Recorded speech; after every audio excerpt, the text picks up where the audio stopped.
बिस्मिल्लाहिर्रहमानिर्रहीम अल्लाहुम्मा सल्लि अला मुहम्मदिन व अला आलि मुहम्मद कमा सल्लैता अला इब्राहीम व अला आलि इब्राहीम इन्नका हमीदुम मजीद। अल्लाहुम्मा बारिक अला मुहम्मदिन व अला आलि मुहम्मद कमा बारिकता अला इब्राहीम व अला आलि इब्राहीम इन्नका हमीदुम मजीद। ला इलाहा इल्ला अंता सुब्हानका इन्नी कुन्तु मिनज़ ज़ालिमीन।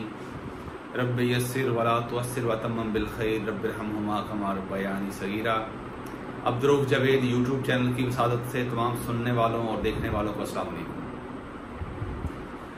आज का हमारा ये सेशन एक्सक्लूसिवली सीटीडी के एस्पिरेंट्स के लिए है जिन्होंने सीटीडी के लिए अप्लाई किया हुआ है। बहुत अच्छी पोस्ट है और ये एक गोल्डन अपॉर्चुनिटी है उन लोगों के लिए जिनके पास पहले जॉब नहीं है या अगर जॉब भी है तो वो उसको बेहतर करने के लिए कोशिश कर रहे हैं कि उनका किसी अच्छी जगह पे स्विच ओवर कर लें अपने आप को।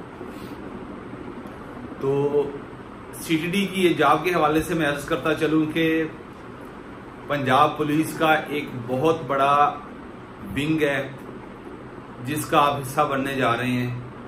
अगर आप अपने आप को वेल इक्विप्ड करके अपने आप को बेहतरीन तैयार करके इस अपॉर्चुनिटी के लिए अपने आप को मुफीद बना लें और इस अपॉर्चुनिटी को आप मजबूती से ग्रैस्प कर लें तो बेहतरीन आपके करियर का एक आगाज हो सकता है। किसी भी डिपार्टमेंट में 11 स्केल में इतना अच्छा सैलरी पैकेज नहीं है जितना यहाँ पे है और आप बेहतरीन कंपल्शंस के बगैर, कॉन्स्टेंट्स के बगैर बेहतरीन तरीके से आप अपनी ड्यूटी और सारे अपने फ़राइज़ मनसबी सर अंजाम दे सकते हैं। तो जब सीटीडी की बात करते हैं तो सीटीडी क्योंकि अब हमने बात करनी है ऑब्जेक्टिव की, ऑब्जेक्टिव टाइप जो इसका पोर्शन है उसको हमने लेके चलना है। ये सारी चीजें हमने, क्योंकि ये पेपर बेसिकली है एमसीक्यूज पेपर, तो इसमें जो ये 20% पोर्शन है लॉज से related, anti terrorism laws Pakistan में क्या है, पाकिस्तान में टेररिज्म की हिस्ट्री क्या रही है, ये सर्ज कब आया, एस्केलेशन कब आई है। एस्केलेशन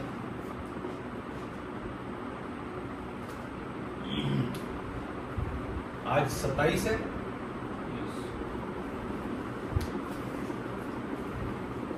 27 साल।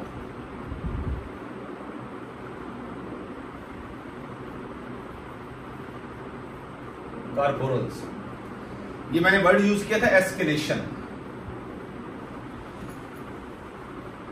दूसरा वर्ड यूज किया सर्ज।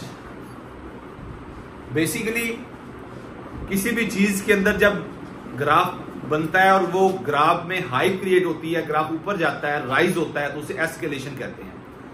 तो ये भी है कि पाकिस्तान में टेररिज्म के हवाले से ये एस्केलेशन कब हुआ, कौन कौन से अवामिल थे जिनकी वजह से ये एस्केलेशन क्रिएट हुई, तो ये सारी चीजें आपको ऑब्जेक्टिवली लेके चलनी है। तो ये सारा जो सिनेरियो हमें समझ आता है, इसमें हम टेररिज्म की बात करते हैं, टेररिज्म, उसके बाद हम एक्सट्रीमिज्म की बात करते हैं, टेररिज्म की बात करते हैं, एक्सट्रीमिज्म की बात करते हैं, हम सेक्टेरियनिज्म की बात करते हैं, सेक्टेरियनिज्म की बात करते हैं। इनको कोप अप करने के लिए हमारे पास एंटी टेररिज्म लॉ कौन से हैं, एंटी टेररिज्म, पंखा बंद कर, anti terrorism laws, anti terrorism laws कौन से हैं, लाइट्स मुकम्मल ऑन है। एंटी टेररिज्म लॉज कौन से, जब हम ये देखते हैं एंटी टेररिज्म लॉज, इस हवाले से कौन कौन से हमारे पास एक बड़ा एक्ट नजर आता है हमें, anti terrorism act, anti terrorism act 1997। ये चेक कर लेना, मेरी आवाज क्लियर है, सबको ठीक आवाज आ रही है? जी बिल्कुल। एंटी टेररिज्म एक्ट हमारा 1997 का 40 सेक्शन है, ऑब्जेक्टिव इसकी 40 सेक्शन है। तो ये हमारे पास आ जाती है टेररिज्म के हवाले से लॉज, जो मेन लॉ है जो इसको डील कर रहा है। अब एक और लॉ है जिसे हम कहते हैं anti money laundering act,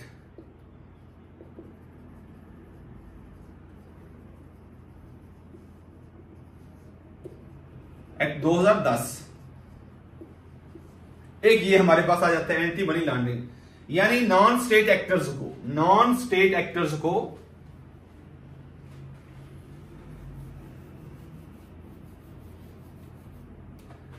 non state actors.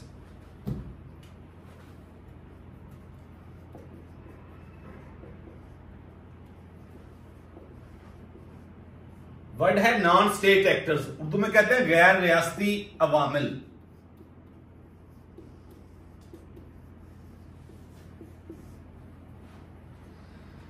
कौन कौन से गैर रियासती अवामिल हैं जिसकी वजह से टेररिज्म में एस्केलेशन आता है, एक्सट्रीमिज्म में एस्केलेशन आता है, सेक्टेरियनिज्म में एस्केलेशन आता है, एस्केलेशन उसमें बढ़ाव आता है, ये चीज राइज करती है। तो इन सारे अवामिल के लिए कौन कौन से टेररिज्म लॉज हैं, एंटी टेररिज्म लॉज, और इन अवामिल को रोकने के लिए हमारे पास क्या क्या चीजें हैं। तो उसमें दो एक्ट हमें नजर आते हैं, एक एंटी टेररिज्म एक्ट 1997 और दूसरा एंटी मनी लॉन्ड्रिंग एक्ट 2010। ये दो चीजें नजर आती है जिनकी वजह से हम इन चीजों को कर्ब करते हैं। ये चीजें आ गई। उसके अलावा एंटी स्टेट एक्टर्स की जब हम बात करते, नॉन स्टेट एक्टर्स की जब बात करते हैं, तो इसमें वो सारी ऑर्गेनाइजेशंस आ जाती, तंजीमें आ जाती हैं, इसमें वो सारे ग्रुप आ जाते हैं जो तशद्दुद को फैलाते हैं, जो अदम बर्दाश्त को फैलाते हैं। अदम बर्दाश्त,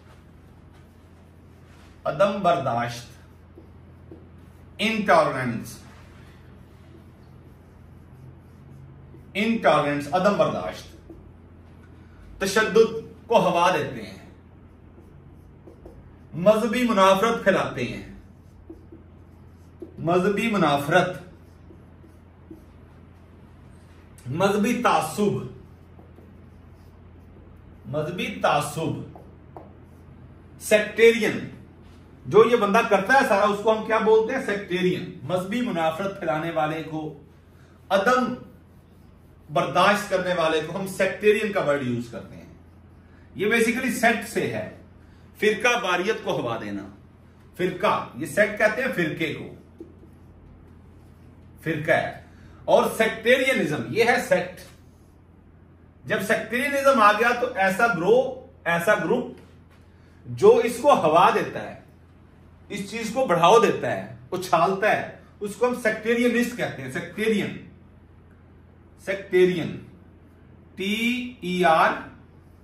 TERIAN, सेक्टेरियन। ये है वो शख्स जो सेक्टेरियनिज्म को फैला रहा है। और जो टेररिज्म को फैलाता है उसको कहते हैं टेररिस्ट।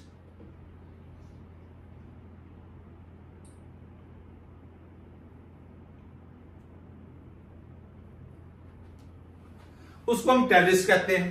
टेररिज्म फैलाने वाले को टेररिस्ट।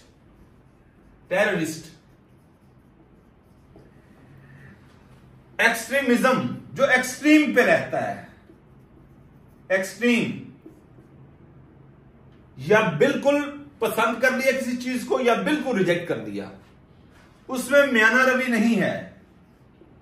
म्याना रवि जिसका इस्लाम सबसे ज्यादा दर्स देता है, म्याना रवि, दरमियान वाली राह, इसे कहते हैं दरमियान वाली राह निकालना, दरमियानी राह, म्याना रवि। टॉलरेंस, बर्दाश्त, टॉलरेंस, जिसमें बर्दाश्त नहीं है, अपोजिट ओपिनियन को सुनने का जिसके अंदर हौसला ही नहीं है, जो फिरका वारियत को हवा देते हैं। सुन्नी ने कहा ये सुन्नी है, मैं सुन्नी हूं, ये मेरा भाई है, इसके अलावा सारे मेरे दुश्मन हैं। देवबंद ने कहा कि बस हम ही मुसलमान हैं, बाकी सब नाउजुबिल्लाह खुदा न खास्ता काफिर हैं। अहले तोशी ने कहा कि हम ही सिर्फ मुसलमान हैं, बाकी सब नाउजुबिल्लाह खुदा न खास्ता काफिर हैं। एक दूसरे को पसंद नहीं करना, एक दूसरे को बर्दाश्त नहीं करना, अपोजिट ओपिनियन का रिगार्ड नहीं करना, जो सबसे बेहतरीन एलिमेंट है किसी चीज के अंदर। और इस्लाम का सबसे पहला उसूल मुआशरे के अंदर रहते हुए कि अपोजिट ओपिनियन को रिगार्ड देना, रिस्पेक्ट देना, बर्दाश्त पैदा करना, टॉलरेंस, सब्र, जिसका अजर सबसे ज्यादा रखा गया, मसक कर दिया गया। नॉन स्टेट एक्टर्स की तरफ से इस्लाम का चेहरा मसक कर दिया गया। इस्लाम की तशरीह ऐसे कर दी गई कि खुदा ना खास्ता ये एक दहशतगर्द मजहब है और इसके अंदर सलामती नाम की कोई चीज ही नहीं।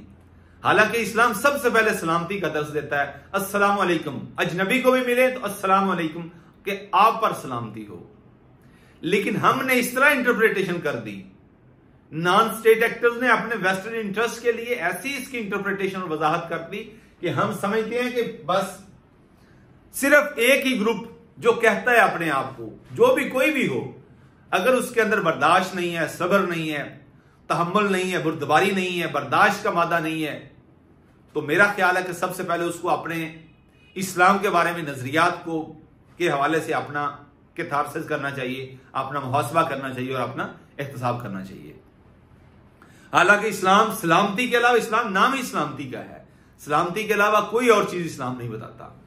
तो ऐसे ग्रुप, ऐसे ग्रोह, ऐसे गैर रियासती अनासर जो रियासत के अंदर रहते हुए ऐसी इस्लाम की तशरीह को स्पॉन्सर करते हैं, फैसिलिटेट करते हैं, या ऐसे एलिमेंट्स को लेके आते हैं, मजहबी रंग चढ़ा के, मजहबी लिबादा पहना के, या गैर मुल्की ताकतों के हथों उनके नरगे में आके, उनके उलझाव में आके, लालच में आके अपने मुल्क के खिलाफ अगर वो इस तरह की कार्रवाइयों में आ जाते हैं जिससे दहशतगर्दी, दहशत, टेरर, वायलेंस को हवा मिलती है, तो वो भी दहशतगर्दी के जिम्मे में आता है। और उसको भी कुचलने के लिए रियासत फिर अपने इदारों के जरिए, जिनमें सीडीडी भी एक है, जिनमें पुलिस भी एक है, जिसमें स्पेशल ब्रांच भी एक है, जिसमें आईबी भी एक है, जिसमें एमआई भी एक है, ये सारे इदारे फिर अपना हाथ इसलिए बढ़ाते हैं कि रियासत की रिट को इसने चैलेंज किया है, इस ग्रुप ने, इस ग्रुप ऑफ पर्सन ने, इस नॉन स्टेट एक्टर ने, तो इसको रोका जा सके। तो बेसिकली ये सारा कुछ जो हमें पंजाब पुलिस की तरफ से, जो हमें स्पेशल ब्रांच की तरफ से, जो हमें आईबी की तरफ से या दीगर रियासती इदारों की तरफ से हमें कदम बढ़ाते हुए आगे लोग नजर आते हैं, तो ये सारा यही सेटअप है कि मुआशरे के अंदर बर्दाश्त को अगर कोई कुचलता है, मुआशरे के अंदर तहम्मुल को, बुर्दबारी को, हौसले बुलंद को अगर कोई रोकता है, कुचलता है, तो उसका हाथ रोका जा सके, उसको समझाया जा सके मैंडेट के अंदर रहते हुए। सो बेसिकली हमारे पास दो इस तरह के सबसे पहले लॉज नजर आते हैं, एक 1997 में, दूसरा हमारे पास 2010 में, जिसको मैंने कहा एंटी मनी लॉन्ड्रिंग एक्ट। यानी किस तरह ये नॉन स्टेट एक्टर्स फंडिंग करके, पैसा इकट्ठा करके गैर कानूनी तरीके से स्पॉन्सर करते हैं इन एजेंसीज को। तो ये सारा जाल फैलाया गया जिसको हम कहते हैं एंटी टेररिज्म लॉज।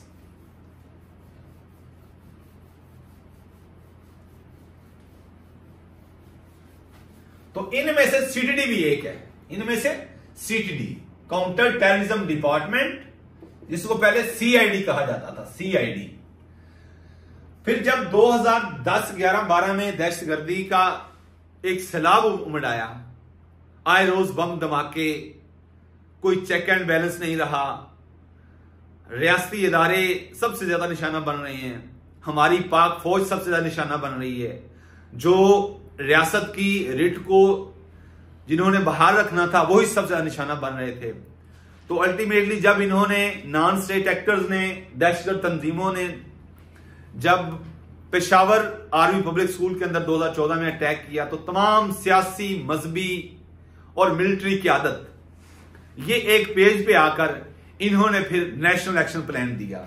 वर्ड क्या यूज कर रहा हूं मैं? National action plan.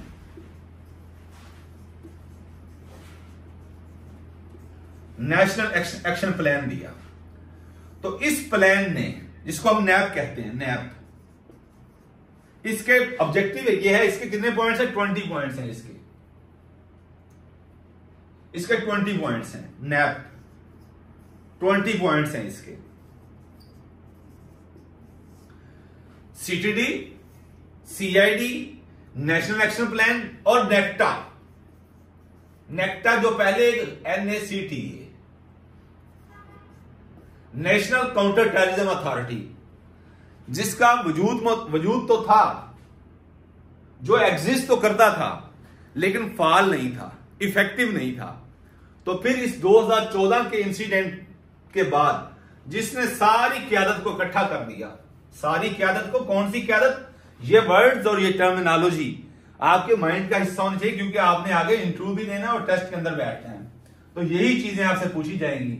अगर हुकूमत ने आपको 80,000, 85,000, 90,000 सैलरी पैकेज से आपके करियर का आगाज करना है, तो आपको मेहनत भी करनी पड़ेगी। आप 11 स्केल ना देखें, आप सैलरी पैकेज देखें और अपनी मुराद देखें, अपनी प्रिविलेजेस देखें। तो जब नेक्टा की तरफ आए, नेक्टा पहले मौजूद था, एग्जिस्ट तो करता था, लेकिन इसके अंदर जान नहीं थी। तो इफेक्टिवली तमाम जमातें, मजहबी, सियासी और मिलिट्री प्लस सिविल सोसाइटी, ये आप 4 अनासर शामिल कर लें। मजहबी जमातों ने, सियासी जमातों ने, मिलिट्री क़यादत ने, सिविल सोसाइटी ने एक ही पॉइंट पे खड़े हो गए कि अब दहशतगर्दी को जड़ से उखाड़ने के लिए हर कदम उठाया जाएगा ताकि हमारी आने वाली नस्लें बच सके, हमारी रियासत की जो रिट है वो बहाल हो सके। ये लीडरशिप, क़यादत, सिविल सोसाइटी, मिलिट्री, सियासी, मजहबी क़यादत एक एजेंडे पे, एक पॉइंट पे खड़ी होगी। और अल्टीमेटली इन्होंने नेक्टा को बहाल किया, नेक्टा, सीटीडी को बहाल किया। नए जो हमारे तकाजे थे, चैलेंजेस थे, उनके मुताबिक सीटीडी अपने आप को किस तरह ढाल सकती है, उसको काउंटर करने के लिए किस तरह नए खतूत पर अपने आप को इस्तेमाल किया जा सकता है। तो बेसिकली ये सारा कुछ कब हुआ? 2014 के आर्मी पब्लिक स्कूल के एपीएस 2014 पे अटैक के बाद तहरीके तालिबान पाकिस्तान, टीटीपी, ये नॉन स्टेट एक्टर की एक बड़ी मिसाल है। तहरीके तालिबान पाकिस्तान, टीटीपी ने जब अपनी जिम्मेदारी कबूल की कि हमने हमला किया है, तो फिर ये सारी मजहबी, सियासी, सिविल सोसाइटी और मिलिट्री क़यादत एक पॉइंट पे इकट्ठे होके अपने मफाद, अपने इख्तलाफात को बुलाकर, मफादात से बालादर होकर इन्होंने फिर रियासत की रिट को संभालने के लिए, उसको जिसने चैलेंज किया था उसका हाथ रोकने के लिए ये सारे एक पॉइंट पे आए और इन्होंने फिर नेशनल एक्शन प्लान दिया, नेक्टा को फॉल किया। और इसके अलावा जिस तरह मैंने एंटी मनी लॉन्ड्रिंग एक्ट बताया 2010, ऐसे ही एक इंटरनेशनल लेवल पे इस फाइनेंस को, ये बड़ा एक आपको सब्जेक्ट बताने जा रहा हूं, फाइनेंस को कंट्रोल करने के लिए, रेगुलेट करने के लिए कि मजहबी जमातें या नॉन स्टेट एक्टर्स अपने आप को कायम रखने के लिए, अपना आप बहाल रखने के लिए और अपने एजेंडाज को पूरा करने के लिए, ये जो सारा फंडिंग का सिलसिला है, फंड रेजिंग, ये जो फंड रेजिंग करते हैं, FUND, फंड रेजिंग, ये फंड रेजिंग करते हैं इस सिस्टम को चेक करने के लिए, इस सेटअप को देखने के लिए, इस सेटअप को देखने, ये चार्जिंग भी लगा दें इधर, इस सेटअप को देखने के लिए कि हमारे पास क्या सेटअप होना चाहिए। तो एक और इंटरनेशनल लेवल पे हमारे पास स्टैंडर्ड सामने आता है, जिसको हमने नाम दिया किसका? जिसको हमने नाम दिया FATF का, FATF, financial action task force. इसको लिख लें, financial action task force, financial action task force अभी है, मेरा ख्याल भी है, कुछ नहीं। फाइनेंशियल एक्शन टास्क फोर्स यानी जो इदारे, इंटरनेशनल इदारे, बैनुल अक़वामी इदारे मुल्कों की इमदाद करते हैं, अंडर डेवलप्ड कंट्रीज की, जो तरक्की पजीर ममालिक हैं, जिनको बैरूनी मुल्कों की तरफ से इमदाद की जरूरत होती है, तो उन मुल्कों के अंदर जो बैरूनी मुल्क या बैरूनी एजेंसियां, ऑर्गेनाइजेशन, तंजीमें, जिस तरह IMF है हमारे पास, ये जब स्पॉन्सर करती हैं कि आप इस पैसे को for the betterment of public इस्तेमाल करें, लेकिन वहां के नॉन स्टेट एक्टर्स, गैर रियासती ग्रुप, गैर रियासती ग्रोह इस कदर स्ट्रांग होते हैं कि वो उस दी हुई फाइनेंस को जो हेल्प आउट किया जाता है हमें मुख्तलिफ पैकेजेस के जरिए, उनको उन्होंने अपने आप को इस तरह कायम किया होता है, उनकी ग्रिप इतनी स्ट्रांग होती है कि वो मदद फिर वो खुद अपने गैर रियासती इदारों को इस्तेमाल करने के लिए वो करना शुरू कर देते हैं खर्च। तो इसलिए इंटरनेशनल लेवल पे इस जो फाइनेंस है इसको कंट्रोल करने के लिए कि गैर रियासती इदारे, गैर रियासती तंजीमें किस तरह अपने आप को रेगुलेट करती हैं, अपना फाइनेंशियल सिस्टम किस तरह वो बिल्डअप करती हैं और फिर इसको रेगुलेट किस तरह करती हैं, इसके ऊपर चेक रखने के लिए ये एक टास्क फोर्स बनाएगी जिसे फाइनेंशियल एक्शन टास्क फोर्स कहते हैं, FATF। इसने 2 लिस्टें अपनी तजवीज की, 2 लिस्ट, 2 लिस्ट। ये ऑब्जेक्टिव आती है कि कितनी इसकी लिस्टें हैं, 2 लिस्ट हैं इसकी, 2 लिस्ट है, 2 इसकी लिस्टें हैं। एक को कहते हैं ग्रे लिस्ट, एक को कहते हैं ब्लैक लिस्ट।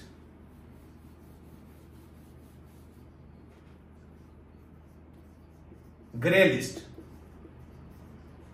ग्रे लिस्ट में उन 20 ममालिक का नाम रखा गया जिन्होंने दहशतगर्दी को रोकने के लिए, इंतहा पसंदी को रोकने के लिए, शिद्दत पसंदी को रोकने के लिए, फिरका वारियत को रोकने के लिए, अदम बर्दाश्त को रोकने के लिए, सबर और तहम्मुल और बुर्दबारी को प्रमोट करने के लिए जिन्होंने काम तो किया, जिन्होंने अपोजिट ओपिनियन को, मुखालिफ नजरिए को कबूल करने के लिए अपने इकदामात तो किए, लेकिन मजीद इकदामात की जरूरत थी, तो इस लिस्ट में उन कंट्रीज का नाम रखा गया। पाकिस्तान भी 2018 से इस लिस्ट में आ गया, ग्रे लिस्ट में।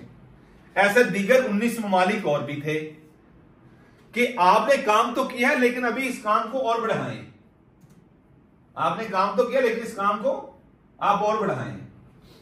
यह कहा गया इस ग्रे लिस्ट में वो कंट्रीज हैं जिन्होंने काम तो किया है दहशतगर्दी को रोकने के लिए, उसको कला कमा करने के लिए, अदम बर्दाश्त को रोकने के लिए, इंतहा पसंदी फिरका वारियत को रोकने के लिए काम तो किया, लेकिन मजीद काम करने की जरूरत है। ग्रे लिस्ट में उन कंट्रीज के नाम आते हैं और ब्लैक लिस्ट में उन कंट्रीज के नाम उन्होंने रखे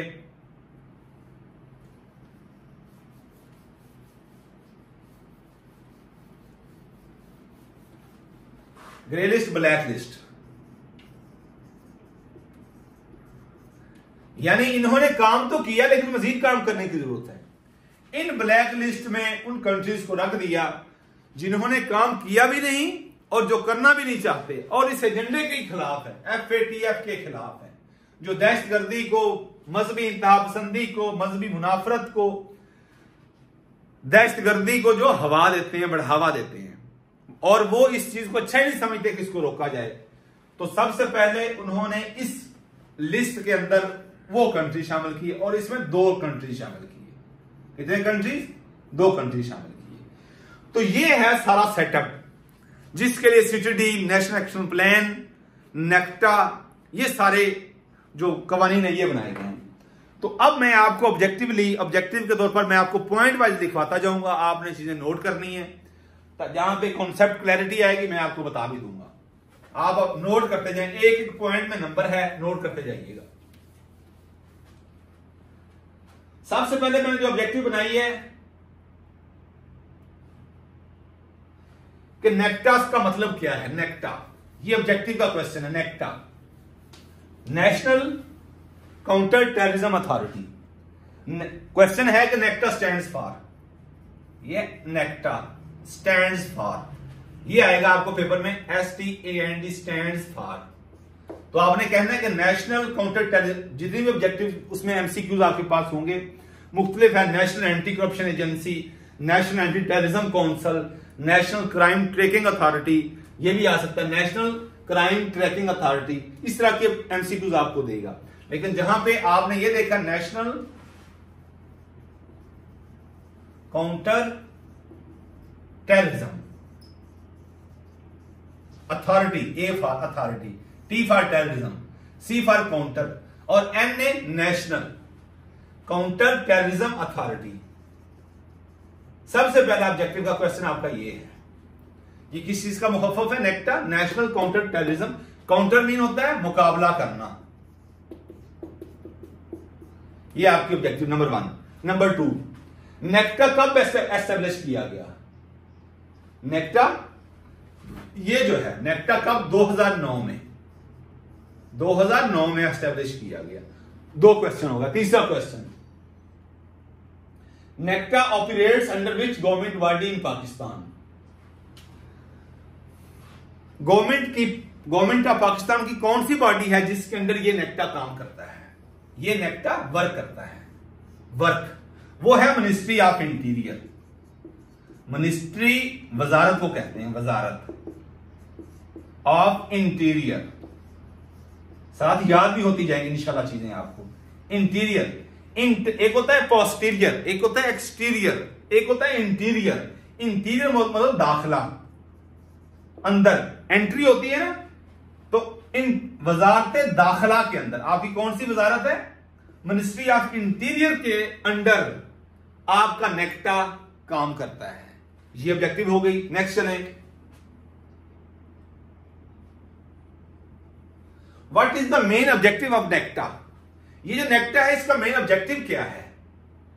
बड़ी मैंने आपको सैर हासिल इस पे गुफ्तगू कर दी है, पहले भी लेक्चर में की है, एक और मेरी वीडियो भी मेरे चैनल पे पड़ी है जिसमें मैंने सारा बैकग्राउंड बताया कि पाकिस्तान के अंदर ये दहशतगर्दी के जिन ने कैसे सर निकाला, सर उठाया किस तरह, ये तूफान बदतमीजी कैसे बर्पा हुआ। तो ये सारी हिस्टोरिकली और क्रोनोलॉजिकली मैंने आपसे चीजें शेयर की हैं, मेरे यूट्यूब चैनल पे जाके आप वीडियो देख सकते हैं। लेकिन ये जो है दहशतगर्दी होती क्या है, दहशत, टेरर, वायलेंस, ये कैसे फैलती है, इस हवाले से मैंने डिटेल में लेक्चर दिया हुआ है, वो आपके पास है, वो दोबारा भी सुनिएगा। तो उससे वाज़ेह हो जाता है टेररिज्म का ऑब्जेक्टिव, नेक्टा का ऑब्जेक्टिव क्या है। चौथा आपका ये फोर्थ क्वेश्चन है, ऑब्जेक्टिव टू कॉम्बैट, बड़ा इंपॉर्टेंट वर्ड है, टू COMBAT, कॉम्बैट। कॉम्बैट का मतलब होता है मुकाबला करना। हम कॉम्बैट ऑपरेशन करते हैं, पुलिस एजेंसियां, ये सारी जो एजेंसीज हैं उनमें से सिटी भी एक पुलिस की एजेंसी है।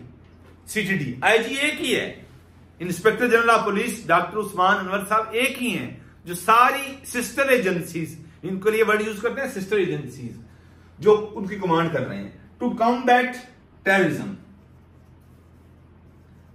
ये है ऑब्जेक्टिव किसका? नेक्टा का। नेक्स्ट क्वेश्चन,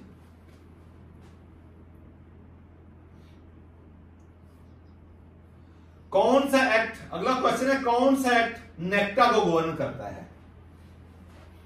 कौन सा एक्ट नेक्टा को, कानून कौन सा act? NACTA act 2013, NACTA act, national counter terrorism authority act 2013, ये ऑब्जेक्टिव आ गई। 2013 का एक्ट है जो नेक्टा को गवर्न करता है, ये हो गया। नेक्स्ट क्वेश्चन ये है,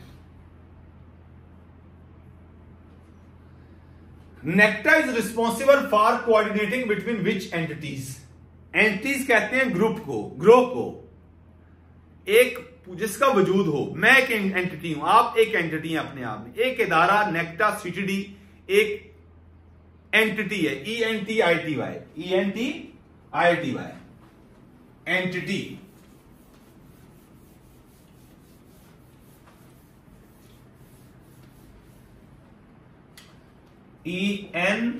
ENTITY, एंटिटी, इदारा। जो आपका सवाल ये है कि NACTA is responsible for coordinating between which entities, कौन सी एंटिटीज के दरमियान कोऑर्डिनेट करने के लिए नेक्टा बनाया गया? फेडरल और प्रोविंशियल गवर्नमेंट्स के दरमियान। किसके दरमियान? Federal and provincial. ये दो आपकी जो हुकूमतें हैं, फेडरल इदारा और प्रोविंशियल इदारा, वफाकी और सूबाई सतह पर कोऑर्डिनेट करने के लिए क्या बनाया गया? नेक्टा। और इसके लिए एक्ट कब दिया गया? 2013 में। ये ऑब्जेक्टिव होगी। नया question, what type of intelligence does NACTA focus on? किस तरह की इंटेलिजेंस पर नेक्टा जो है वो फोकस करता है? जो नेक्टा स्पेसिफिकली जो नेक्टा है किस तरह की इंटेलिजेंस पर वो फोकस करता है? तो मैंने कहा कि ये सारा जो स्टेज बनाया गया है, जो काम किया गया है, वो किसके लिए? स्पेशल इदारा CTD नेक्टा, किसको खत्म करने के लिए? टेररिज्म को, counter terrorism intelligence, counter terrorism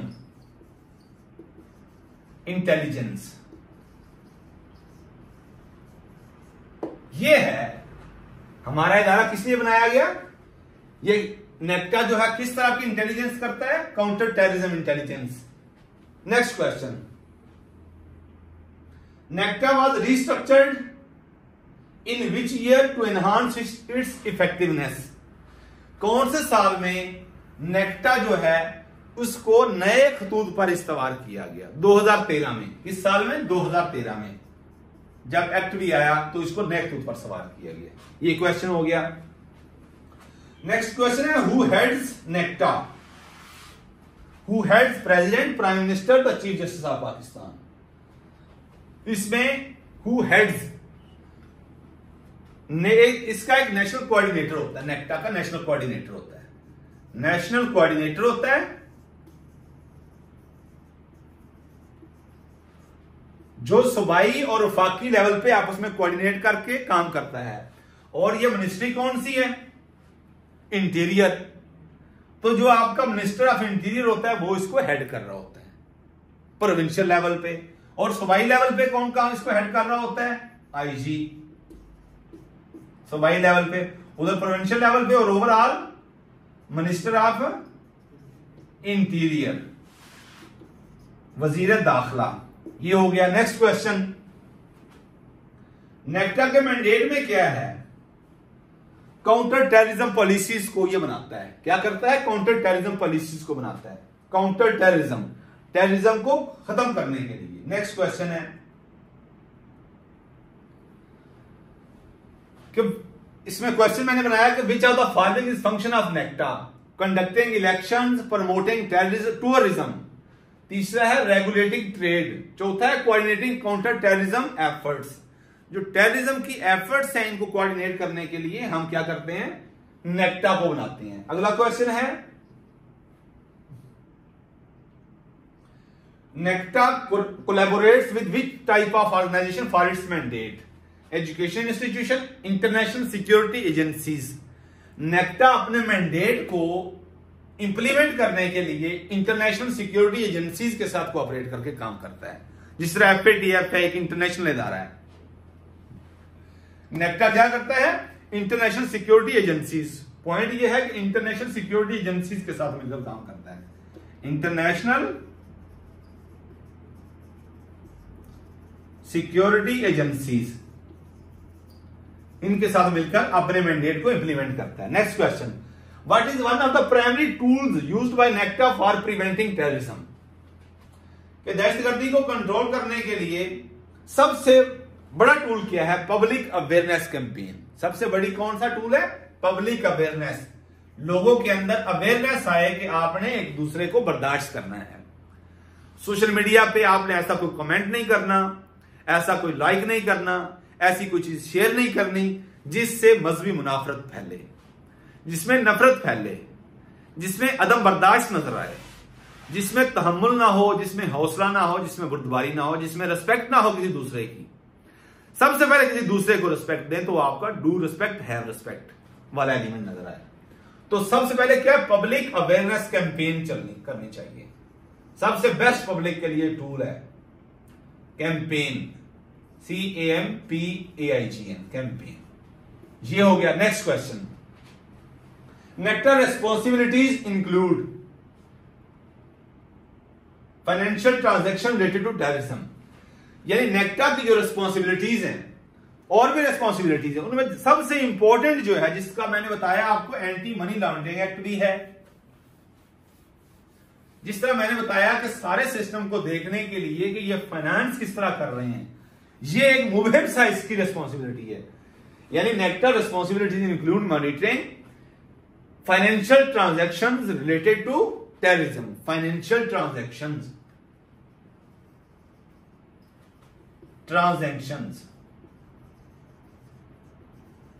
related to terrorism, ये है इसकी सबसे इंपॉर्टेंट जिम्मेदारी। नेक्स्ट आ जाएंगे, जो नेशनल कोऑर्डिनेटर होता है, जो नेक्टा को सुपरवाइज कर रहा होता है, नेशनल कोऑर्डिनेटर, उसको कौन अपॉइंट करता है? Prime minister. जो नेशनल कोऑर्डिनेटर होता है, नेशनल कोऑर्डिनेटर, कोऑर्डिनेटर जो हेड कर रहा होता है नेक्टा को, इसको अपॉइंट कौन करता है? प्राइम मिनिस्टर, वजीर आजम।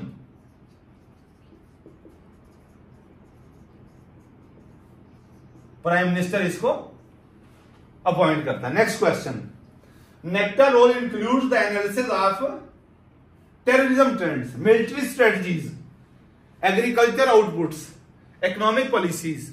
तो उसमें सबसे इंपॉर्टेंट जो वर्ड है वो है टेररिज्म ट्रेंड्स। दहशतगर्दी के ट्रेंड्स को देखना किसका काम है? नेक्टा का काम है। ये क्लियर हो गया। Next question, which body reviews the performance of NACTA? NACTA की परफॉर्मेंस को कौन सी यूनिट या ऑर्गन या बॉडी देखती है? Federal cabinet.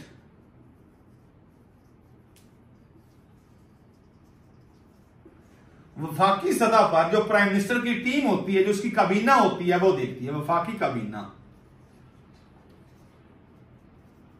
देखती है। नेक्स्ट आ जाएंगे। नेक्स्ट क्वेश्चन बनाया कि NACTA collaboration extend to which of the following, यानी जो नेक्टा का कोलैबोरेशन है, कोलैबोरेशन मिलजुल कर काम करना, कोलैबोरेशन, कोलैबोरेट, ये है कोलैबोरेशन, COLLABORAT, कोलैबोरेशन, मिलजुल कर काम करना। एक तो ये है कि सिस्टर एजेंसी, जिस तरह मैंने बताया, special branch, IB intelligence bureau जिसे हम कहते हैं, MI मिलिट्री इंटेलिजेंस, इसके अलावा स्पेशल ब्रांच सिक्योरिटी ब्रांच, ये सारे इदारे तो आपस में मिल बैठ के काम करते हैं। तो नेक्टा किस हद तक कोलैबोरेट करता है? इंटरनेशनल लॉ एनफोर्समेंट एजेंसीज तक। इसका जवाब यह है कि इंटरनेशनल लॉ एनफोर्समेंट एजेंसीज जितनी है, इंटरनेशनल लॉ एनफोर्समेंट, यानी लॉ को एनफोर्स करने के लिए बैनुल-अक़वामी सतह पर, बैनुल-अक़वामी सतह पर लॉ को नाफिज करने के लिए, कानून को नाफिज करने के लिए, नाफिज करना इसे कहते हैं, एनफोर्समेंट नाफिज करना। बैनुल-अक़वामी सतह पर लॉ को नाफिज करने के लिए जो जो एजेंसी काम कर रही है, तो नेक्टा उसके साथ कोलैबोरेट करके काम करता है, कोलैबोरेशन, कोलैबोरेट करके। क्लियर हो गया। नेक्स्ट आ जाएंगे, what kind of support NACTA provide to law enforcement agencies. अब ये लॉ एनफोर्समेंट एजेंसीज को इंटरनेशनल लेवल पे और नेशनल लेवल पे, दो लेवल होते हैं, एक इंटरनेशनल बैनुल-अक़वामी सतह पर, दूसरा नेशनल। नेशनल के साथ जब इंटर आ गया तो इंटरनेशनल मीन बैनुल-अक़वामी, बैनुल-अक़वाम, वर्ड ये है बेसिकली।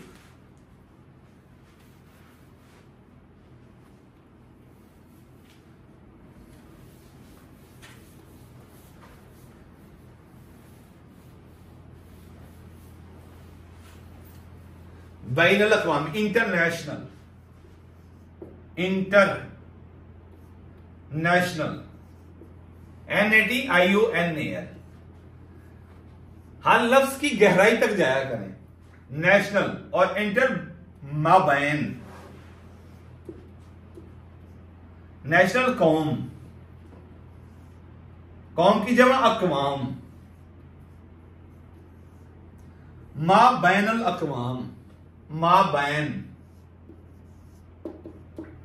नल अक़वाम, अक़वाम के दरमियान, अक़वाम के दरमियान, अक़वाम के दरमियान आपने किस तरह काम करना है।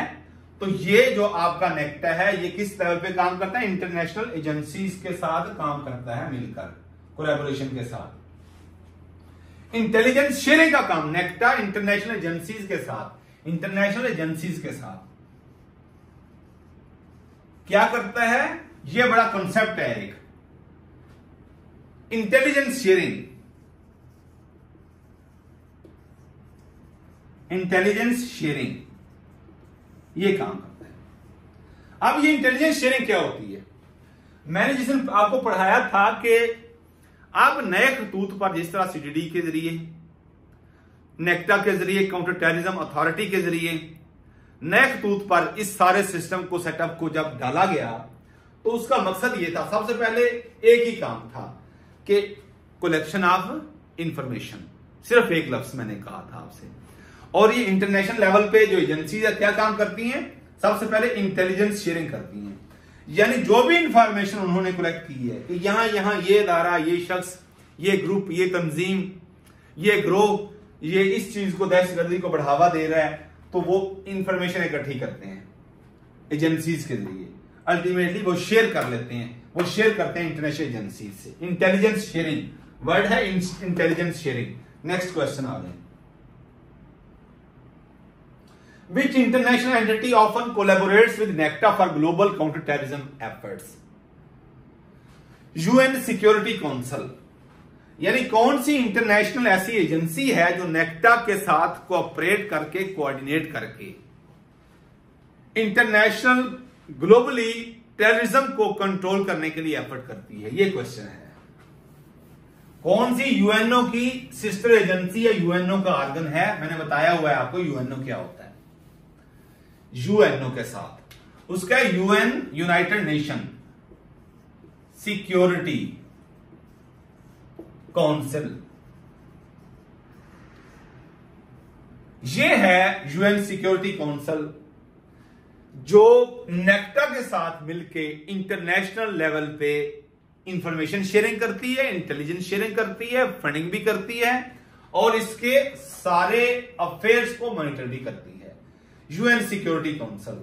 अब यूएन सिक्योरिटी काउंसिल के कितने मेंबर हैं? 15 सलेम। कितने मेंबर हैं? परमानेंट कितने हैं? 5 परमानेंट मेंबर्स हैं और 10 जो नॉन परमानेंट मेंबर्स हैं। पाकिस्तान उनमें से भी एक है। इसलिए नेक्टा इनके साथ कोऑर्डिनेट करके और ये नेक्टा के साथ कोऑर्डिनेट करके काम करते हैं। 5 मेंबर्स जो परमानेंट हैं। एक भी कहते हैं कि ये काम नहीं, ये कानून पास नहीं हो सकता, ये करारदाद पास नहीं हो सकती, तो वो करारदाद पास नहीं होती। 5 मेंबर्स कौन से हैं? यूएसए, फ्रांस, रशिया, रूस, चाइना और last one UK, United kingdom. ये 5 ऐसी ताकतें हैं जिनको G5 भी कहते हैं। ये वो ताकतें हैं जो यूएन सिक्योरिटी काउंसिल की बॉडी कॉन्स्टिट्यूट करती हैं। इनके पास एक पावर है जिसे कहते हैं वीटो पावर। वीटो पावर यानी ये अपनी एक ना कर दें तो, एक भी मुल्क अगर ना कर दे तो 4 मुल्क की एफर्ट जो है वो जीरो हो जाती है। यानी किसी चीज को पास करने के लिए इन 5 कंट्रीज का कॉन्सेंसस, वर्ड मैंने यूज किया कॉन्सेंसस, कि उनका आपस में इकट्ठा हो जाना एक पॉइंट पे, उनका इत्तेफाक राय हो जाना, उसे कंसेंसस कहते हैं, जरूरी होता है। सो पॉइंट ये था कि नेक्टा यूएनओ की कौन से ऑर्गन के साथ मिलकर काम करता है? यूएन सिक्योरिटी काउंसिल के साथ। नेक्स्ट क्वेश्चन आ जाए, NACTA was established through which ordinance? 2009 के अंदर सबसे पहला ऑर्डिनेंस बनाया गया था जिसके अंदर नेक्टा को एस्टेब्लिश किया गया। एक ऑर्डिनेंस पेश किया गया था 2009 के अंदर, सबसे पहले जब नेक्टा को एस्टेब्लिश किया गया 2009। वो ऑर्डिनेंस कौन सा है? 2009। अब ऑर्डिनेंस क्या होता है? अच्छा चला दी फिर। एक्ट जो होता है इसकी उम्र जो होती है वो तवील होती है और इसकी जो ऑर्डिनेंस है इसकी जो उम्र है सिर्फ होती है 120 दिन। इसको सदर या गवर्नर पास करता है। जब आपकी नेशनल असेंबली या प्रोविंशियल असेंबली या नेशनल असेंबली वो सेशन में नहीं होती तो फिर उस गैप को स्टॉप करने के लिए स्टॉप गैप अरेंजमेंट के तौर पर या वैसे ही सदर एक मुख्तसर दुरानिये के लिए, और वो मुख्तसर दुरानिया कितना है? 120 दिन, 4 माह। ऑब्जेक्टिव आ जाती है कि ऑर्डिनेंस की उम्र कितनी है? आपने कहना है 4 महीने, 120 दिन होती है। अगर 120 दिनों के अंदर ये ऑर्डिनेंस जो सदर ने पास किया है या गवर्नर ने पास किया है, अगर वो नेशनल असेंबली या प्रोविंशियल असेंबली से पास नहीं करवाया जाता तो वो डेड हो जाता है।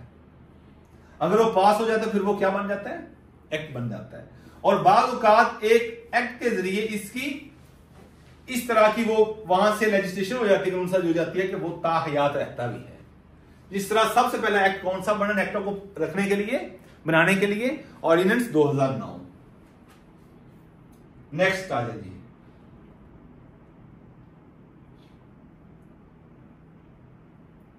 NACTA mandate allows it to propose. यानी नेक्टा अलाउ करता है, नेक्टा एक्ट जो है इसको, नेक्टा को, कि टेररिज्म को काउंटर करने के लिए जो भी लेजिस्लेशन करनी है ये कर सकता है, काउंटर टेररिज्म लेजिस्लेशन जितनी भी करनी है कर सकता है। दूसरा है जी, NACTA strategies often focus on social resilience against terrorism. सबसे, जिसे मैंने बताया था ना कि आपने सोशल अवेयरनेस लेनी है, ऐसे ही सोशल अवेयरनेस सबसे ज्यादा इंपॉर्टेंट है, सोशल अवेयरनेस। अगला क्वेश्चन आ जाए जी, which are the following priority of NACTA? वही वायलेंट एक्टिविटीज, जो भी एक्सट्रीमिस्ट किस्म की, एक्सट्रीमिज्म जिसमें शामिल होता है, जिसमें मुतशद्दिद किस्म की सोच शामिल होती है, उसको सबसे कंट्रोल करते हैं। Government agency important. What is the component of NACTA preventive measure? Intelligence led policing. ये बहुत इंपॉर्टेंट है, मैंने कहा था intelligence sharing, led, intelligence led policing. ये वो पॉलिसी होती है जो इंटेलिजेंस शेयरिंग पर बेस करती है। ये सबसे इंपॉर्टेंट काम है किसी भी एजेंसी की कामयाबी का। नेक्स्ट आ जाएंगे terrorism threats, counter terrorism action plan, analysing terrorism financing.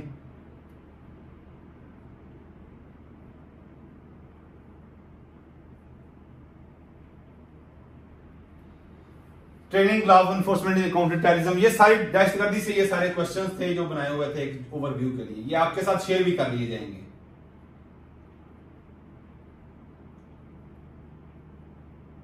जी यार ये नेक्स्ट इधर आओ ना, ये दूसरी स्लाइड खोल लें। ये एक स्लाइड थी जो एक इधर से आ जाए, इस साइड से आ जाए, जो नेक्टा का एक जनरल व्यू था कि नेक्टा किस तरह काम करता है, किसके अंडर काम करता है, किस एक्ट के ऑर्डिनेंस के थ्रू काम करता है, उसके हवाले से ये ऑब्जेक्टिव बनाई हुई थी। बस ठीक है।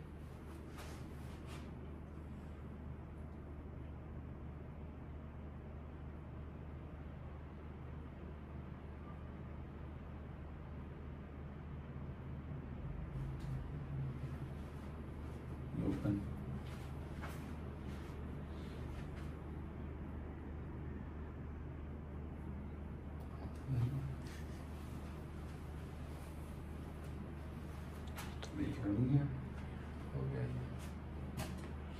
हाँ ये हो गया, इधर से ये नेक्टा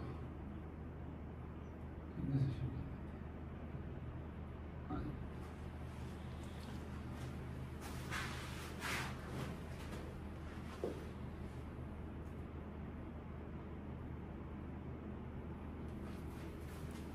ये इंपॉर्टेंट चीजें थी। अब आ जाए anti money laundering act, anti money laundering act 2010, उसको टेररिज्म फाइनेंसिंग एक्ट भी कहते हैं। कौन सा एक्ट कहते हैं? Terrorism financing act.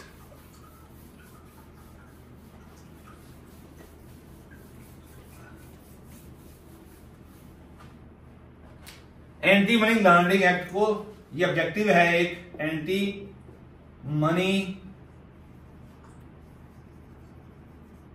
Laundering act 2010, इसको हम क्या कहते हैं? टेररिज्म, एंटी टेररिज्म, मुझे पानी देना, फाइनेंसिंग एक्ट भी इसे कहते हैं। ये हो गया। नेक्स्ट, अब ये जो एंटी टेररिज्म हमारे पास एक्ट था, एडीए, एंटी टेररिज्म एक्ट 1997, इसके अंदर 2013 में फिर एक बड़ी इंपॉर्टेंट तरमीम भी आई। तरमीम क्या होती है?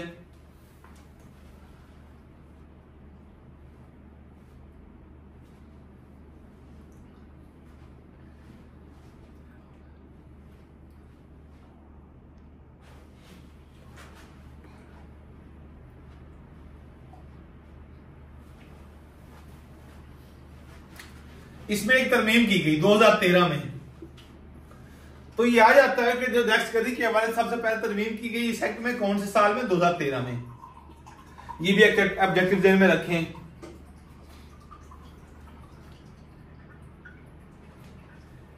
पाकिस्तान नेशनल लेवल पे, पाकिस्तान ने नेशनल लेवल पर जो अपना इंटरनल सिक्योरिटी प्लान दिया वो 2014 में दिया। इंटरनल सिक्योरिटी प्लान पहला 2014 में दिया। ये ऑब्जेक्टिव हो गई। एक्सट्रीमिज्म, ये इसका मकसद क्या था एडीए का? सब एक्सट्रीमिज्म को कंट्रोल करना, मैंने बता दिया।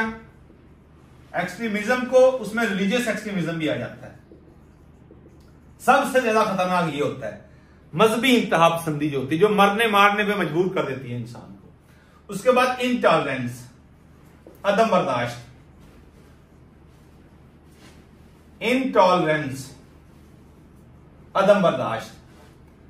फिर जो इंटरनल डायनामिक्स चैलेंजेस हैं, यानी आपके अंदरूनी जो खतरे हैं, अंदरूनी खतरात, उनको सबको कंट्रोल करने के लिए हमारे पास एंटी टेररिज्म एक्ट 1997 आता है।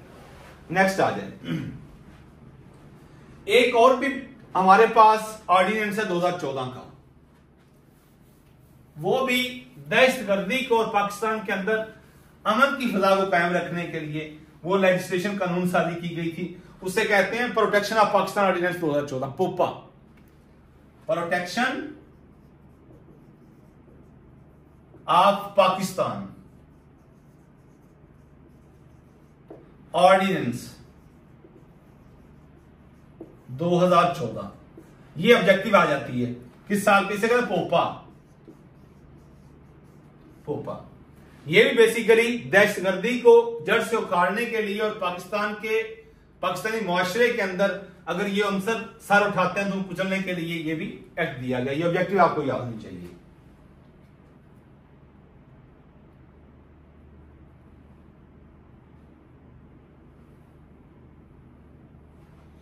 सबसे पहला कौन सा है? इसका फंक्शन क्या है? Powers to apprehend any suspicious activity, power to apprehend, apprehend मानी रोकना, एनी सस्पिशियस एक्टिविटी को बाय एनी सस्पिशियस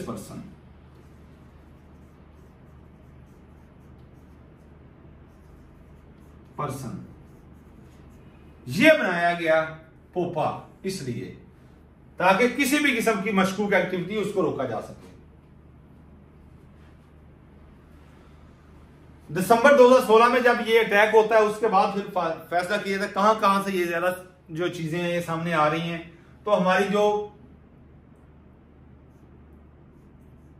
NWFP, जिसे पहले सुबह सरहद कहते थे, उसका नाम चेंज किया गया, KPK रखा गया, खैबर पख्तूनख्वा। तो हमारे साथ फाटा की एजेंसीज थी, अफगानिस्तान के साथ बिल्कुल एडजेसेंट अटैच्ड। तो यहां से ज्यादा स्टेट ऑफ रिट को चैलेंज किया जाता था। इसको भी इसमें जम कर दिया गया KPK में, जिसकी वजह से ये भी इसी वेव के बाद, किसके बाद? जब ये पेशावर इंसिडेंट हुआ है तो देखा कि कहां जो है ना ये किया गया सारा। तो वहां से सबसे ज्यादा ये हवा यहां से उठती थी फाटा के अंदर से। तो ये जो 7 एजेंसीज थी इन सबको फिर KPK में मर्ज कर दिया गया। इसी वजह से जो अलग सीट्स थी कौमी असेंबली की वो कम करके 342 से 336 की थी। जी ये है वो चीज। और सेनेट के अंदर भी 100 में से 96 सीट्स कर दी गई थी, इसी वजह से ही, क्योंकि फाटा को KPK में जब्त कर दिया गया था। और फाटा को पहले किस कानून के जरिए देखा जा रहा था ये भी आपको पता होना चाहिए, frontier crime regulation act, frontier crime regulation act 1901, frontier FRONTIER, crime regulation act 1901।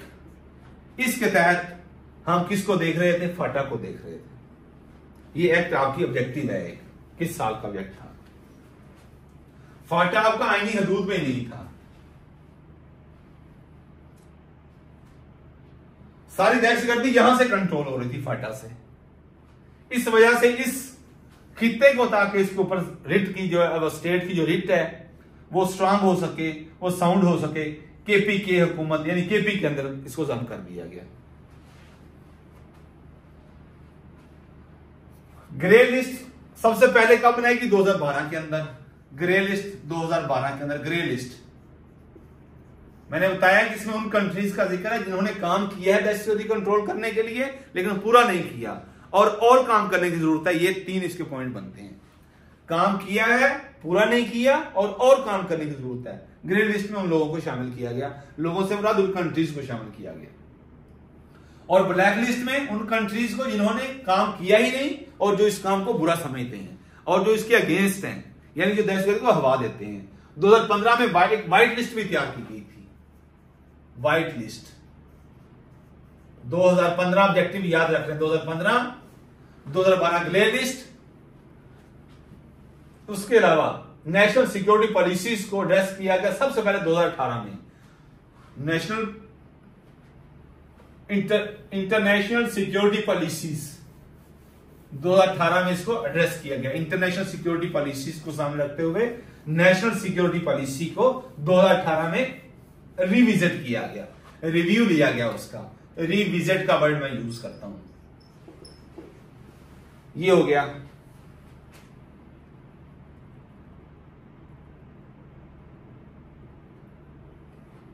फिर उसके बाद 2020 के अंदर भी एक अमेंडमेंट आती है जिसमें एटीए के अंदर एंटी टेररिज्म एक्ट 2000 जो 1997 है, उसके अंदर जो आखिरी तरमीम की गई वो कब की गई?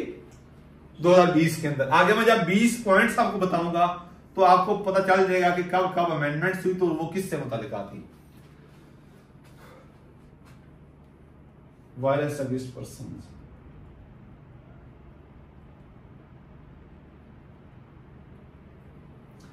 सीसीडी का हेड कौन होता है?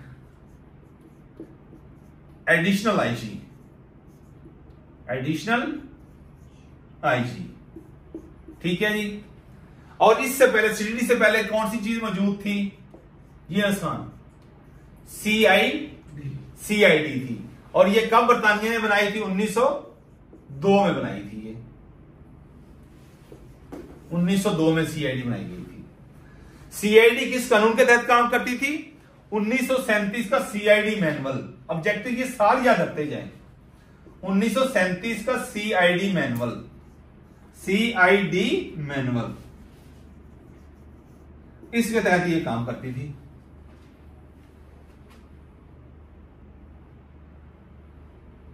बेसिकली फिर जब सीआईडी पाकिस्तान ने रिवाइज की, ये तो 1902 है ना बरतानिया का, तो हमने कब की? 1995 में। पाकिस्तानी गवर्नमेंट ने इसको रिफ्रेज किया, रिफ्रेम किया। 1995 में रिफ्रेम किया। उस टाइम भी नवाज शरीफ की हुकूमत थी 1995 में। पीएम कौन था? यह ऑब्जेक्टिव आ सकती है, नवाज शरीफ था।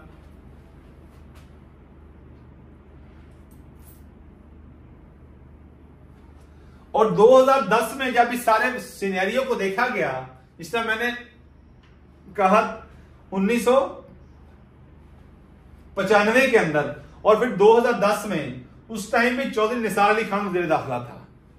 2010 में चौधरी निसार अली खान आपका वजीर दाखिला था। 2010 में आपका वजीर दाखिला बहुत इंपॉर्टेंट है सीआईडी के लिए, सीटीडी के लिए, वजारत दाखिला। अब भी कौन है वजीर दाखिला? कौन है सुप्रीम वजीर दाखिला? मोहसिन रजा नकवी साहब, मौजूदा मिनिस्टर। और 2010 में कौन थे? चौधरी निसार अली खान जी। 2010 में चेक कर लें, 21 जुलाई 2000, पंजाब की बात कर रहा हूं। अच्छा जी। नेशनल एक्शन प्लान को 2015 में इन्फोर्स किया गया। यह ऑब्जेक्टिव है। नेशनल एक्शन प्लान कब इन्फोर्स किया गया? 2015 में। ये ऑब्जेक्टिव टाइप मैं लिखवा रहा हूं सीधे से।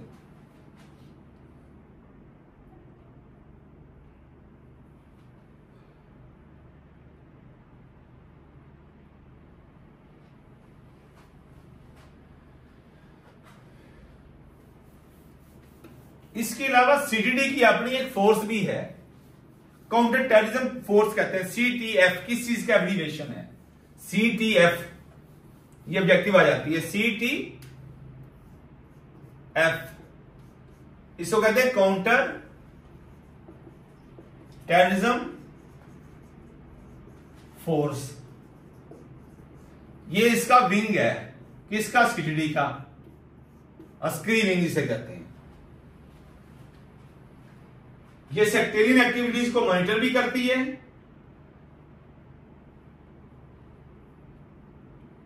Financial action task, monitoring mechanism और एंटी मनी लॉन्ड्रिंग एक्ट और counter terrorism financing framework. Counter terrorism financing framework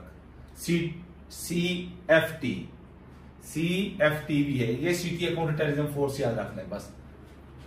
next आ जाए आप जी 20 नकाती एजेंडे पे।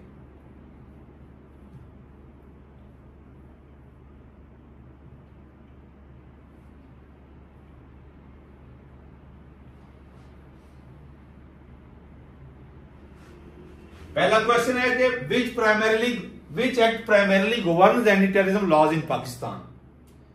विच act primarily governs anti terrorism laws in Pakistan? तो उसका जवाब है एंटी टेररिज्म एक्ट।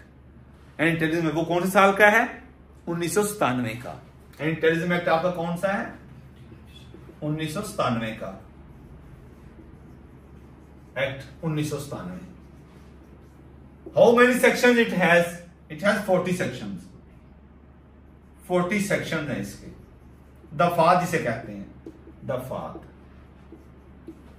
ये होगी।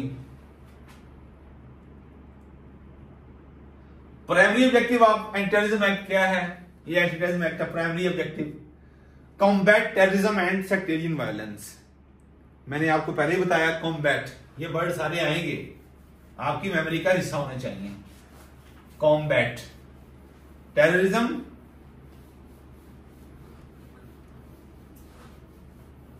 हाँ जी, ये साफ करके लाओ।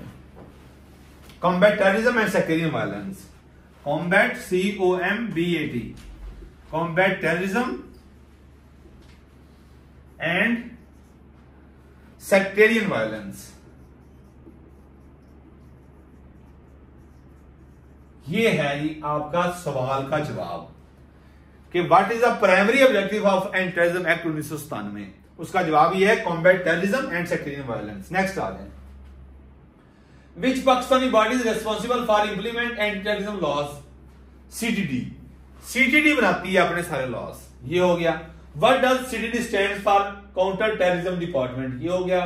विच agency in Pakistan gathers intelligence related terrorism? ISI, FIA NAB नहीं, ISI। सबसे पहले ISI-MI, special branch, IB, ISI-MI special branch. ये सारी इंटेलिजेंस शेयरिंग करती है एजेंसीज। फिर उसके बाद अल्टीमेटली फिर पॉलिसीज बनाई जाती है, पॉलिसीज बनाई जाती हैं।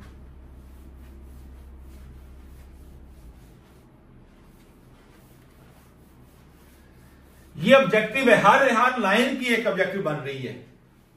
इस हवाले से किसी भी चीज को इजी ना लें। नेक्स्ट आ जाए जी, what role does national counter terrorism authority play? Coordinate counter terrorism efforts.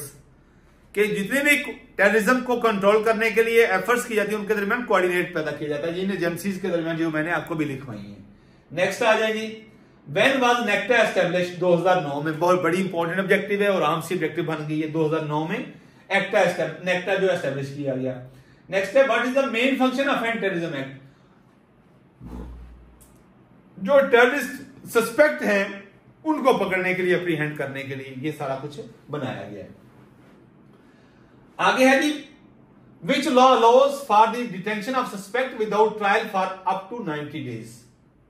90 दिनों के अंदर, 90 दिन जब हम किसी शख्स को देखते हैं कि इसकी जो एक्टिविटीज हैं वो प्रेजुडिशल, वर्ड यूज होता है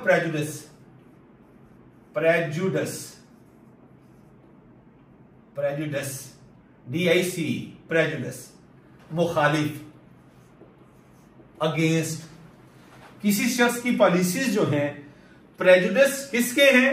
to public peace, to public peace and tranquillity, and tranquillity, TRANQUILITY, tranquillity.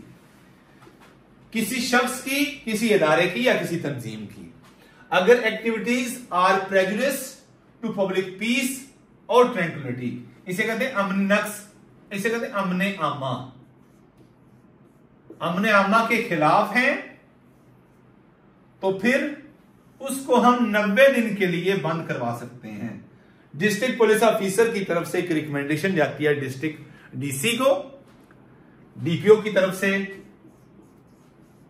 DC को रिकमेंडेशन जाती है कि इस शख्स की जो एक्टिविटीज हैं वो दहशतगर्दी को हवा दे रही हैं, तो इसको मैक्सिमम 90 दिन के लिए, 30 दिन के लिए भी है, वो उसकी डिस्क्रिप्शन है आगे डीसी की, 90 दिन के लिए भी, 30 दिन के लिए भी, कम ज्यादा से ज्यादा कितने दिनों के लिए? 90 दिन के लिए इसको डिटेन कर सकते हैं। डिटेन करना, डिटेंशन वर्ड यूज होता है, डिटेंशन। सुप्रिटेंडेंट जेल को ये लेटर लिखा जाता है कि ये बंदे को इतने दिनों के लिए बंद कर दें, तो वो कौन सा एक्ट है? POPA, protection of Pakistan act है, पोपा, पोपा कहते हैं जिसे, विदाउट ट्रायल, ट्रायल के बगैर। ये हो गया। नेक्स्ट आ जाए जी,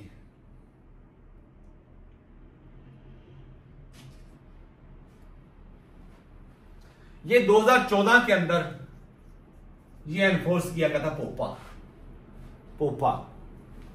नेक्स्ट आ जाइए, इसका भी फंक्शन वही है, पोपा का बेसिक फंक्शन ऑब्जेक्टिव बनाई हुई है कि what is the primary aim of protection of Pakistan act, वो है कॉम्बैट टेररिज्म, कॉम्बैट टेररिज्म। ये हो गया। आगे जी, under ATA which court handles terrorism related cases, anti terrorism court. ये एक स्पेशल लॉ है, कौन सा? जिस तरह पोपा है, एटीए है, एंटी मनी लॉन्ड्रिंग एक्ट है, ये कौन से लॉज हैं? स्पेशल लॉज हैं, ये जनरल लॉ नहीं है, ये स्पेशल लॉज हैं। तो इनको स्पेशल कोर्ट्स देखती हैं, स्पेशल कोर्ट्स देखती हैं, और इन स्पेशल कोर्ट्स को हम, ये जो दहशतगर्दी को देखती हैं उसे कहते हैं एंटी टेररिज्म कोर्ट। कौन सी? Anti terrorism court. और ये एंटी टेररिज्म कोर्ट कौन सी है, किस लेवल की होती है? डिस्ट्रिक्ट एंड सेशन जज, सेशन जज इसको चेयर कर रहा होता है, सेशन जज,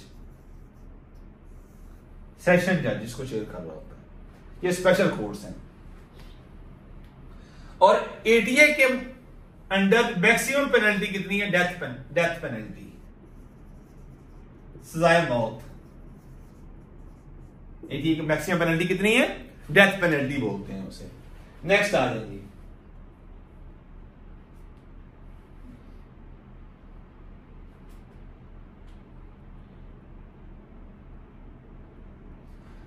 अगला मैंने क्वेश्चन बनाया, financial action task force placed Pakistan on it's grey list in which year.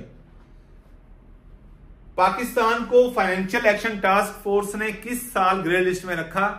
2018 में। कब? 2018 में। ये क्वेश्चन है अगला।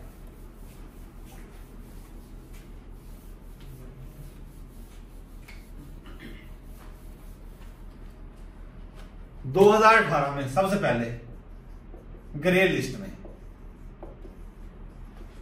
नेक्स्ट आ जाएगी,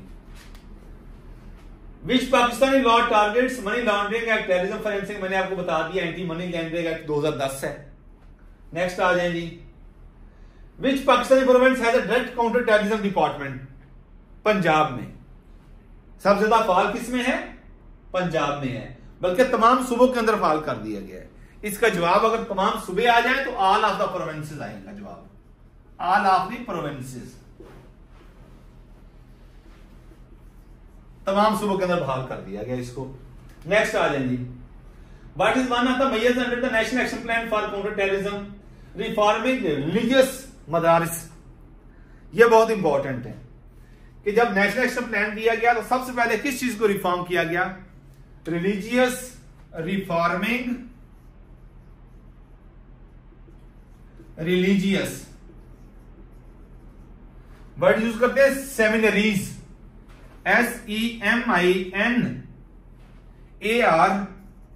SEMINARIES, सेमिनरीज, ये मदारिस होते हैं। मदारिस 26,000 मदारिस सिर्फ पंजाब में अनरजिस्टर्ड थे, अनरजिस्टर्ड। तो जब नेशनल एक्शन प्लान आया तो इनको सबसे पहले रिफॉर्म किया गया। ये फाइनेंस कहां से आ रहे हैं इनके पास, इसके अंदर जो स्टूडेंट्स हैं उनकी रजिस्ट्रेशन है कि नहीं, KPK से, बलोचिस्तान से, एजेंसीज के तो लोग तो नहीं है यहां पे, इंटरनेशनल जो दहशतगर्द तंजीमें उनके बच्चे तो नहीं पढ़ रहे, इसलिए सबसे पहले रिफॉर्में की मदारिस की। ये बड़ा इंपॉर्टेंट है। When was the national action plan introduced, 2014 के अंदर, ऑब्जेक्टिव ये भी क्लियर होगी। What was the trigger event for the introduction of nap, trigger event का वर्ड आएगा आपको पेपर में, ट्रिगर इवेंट। हाँ जी, मैंने सारा बता दिया। ये आप सिर्फ सवाल जवाब की शक्ल में है। कौन सा ट्रिगर इवेंट बना जिसने सारी सियासी, मजहबी, सिविल सोसाइटी और मिलिट्री की आदत को इकट्ठा कर दिया? कौन सा ट्रिगर इवेंट था? Yes, APS, army public school 2014 Peshawar के अंदर जो अटैक किया गया, ये ट्रिगरिंग इवेंट था। ऑब्जेक्टिव ये आएगी। नेक्स्ट आ गया जी, the terrorism act includes provision for freezing assets of terrorists, यानी ये जो हमारे पास ATA है, क्या ऐसी कोई प्रोविजन देता है कि दहशतगर्दों के सारे जो असासे हैं उसको फ्रीज कर दें, मुंजमद कर दें कि वो इस्तेमाल ना कर सकें? तो ये कौन सा प्रोविजन देता है? Assets of terrorist. क्या करना है इसको? फ्रीज, मुंजमद कर देना। स्टेट की स्टेप लग जाती है कि अब ये इस्तेमाल नहीं कर सकता। तो ये कौन सा एक्ट है? ATA। नेक्स्ट आ गए, which international organisation frequently reviews Pakistan counter terrorism efforts, कौन सी इंटरनेशनल ऑर्गेनाइजेशन है जो पाकिस्तान की फाइनेंशियल ट्रांजैक्शंस के हवाले से कि क्या इसने दहशतगर्दों के एसेट्स को फ्रीज किया है या नहीं किया? तो कौन सी इंटरनेशनल ऑर्गेनाइजेशन है? FATF। बड़ी इंपॉर्टेंट ऑब्जेक्टिव है और आसान मैंने बताई हुई है पहले, जो मैंने आपको पहले बता दिया उसी में से ऑब्जेक्टिव बननी है सारी। कौन सी है? FATF। नेक्स्ट आ रहे हैं जी, under the terrorism act the definition of terrorism includes economic reforms, political protest, acts intended to create terror among the public. बहुत इंपॉर्टेंट ऑब्जेक्टिव है, इसमें सारा कॉन्सेप्ट टेररिज्म का। मेरा वो लेक्चर सुनिएगा जिसमें टेररिज्म को डिफाइन किया होगा, वो पब्लिक कर दें यार। अच्छा, नहीं पब्लिक नहीं है, लाइव सेमिनार। अच्छा, लाइव सेमिनार था वो। हाँ बिल्कुल। यानी दहशतगर्दी के अवामिल में जो सबसे अहम चीज है, जब भी दहशतगर्दी की कोई क्वेश्चन आएगा आपके सामने, कोई हिंट आएगा, तो सबसे पहले ऐसा कोई भी एक्ट्स इंटेंट्स, नियत हो जिसके पीछे, इंटेंशन से है, इंटेंट्स। आपके इंटेंट्स क्या हैं? आपकी इंटेंशन क्या है ये बात करने में, या आपका जो काम है इसके पीछे इंटेंशन क्या है, नियत क्या है? क्या है? To create terror among the public, to create terror, जिससे टेरर फैले। अब हमारे पास एक बड़ी एग्जांपल आती है, कादरी साहब का क्या नाम था जिन्होंने सलमान तहसील को मर्डर किया था? मुमताज कादरी। अब जब हाई कोर्ट के अंदर मुकदमा चला मुमताज कादरी साहब के ऊपर, दहशतगर्दी की दफा लगी हुई थी, तो जो उनका वकील था उसने पॉइंट रेज किया कि दहशतगर्दी के लिए तो सबसे पहले टेरर का होना जरूरी है, कि इस एक्ट से मुआशरे के अंदर टेरर फैलता है। बात भी ठीक है। तो कहता है कि ये कैसा दहशतगर्द है, जहां पे जाता है इसके ऊपर फूलों की पत्तियां निछावर की जाती हैं, हार पहनाए जाते हैं, इसमें ये एलिमेंट नहीं है, इसलिए दहशतगर्दी की कोर्ट इसका ट्रायल कर ही नहीं सकती।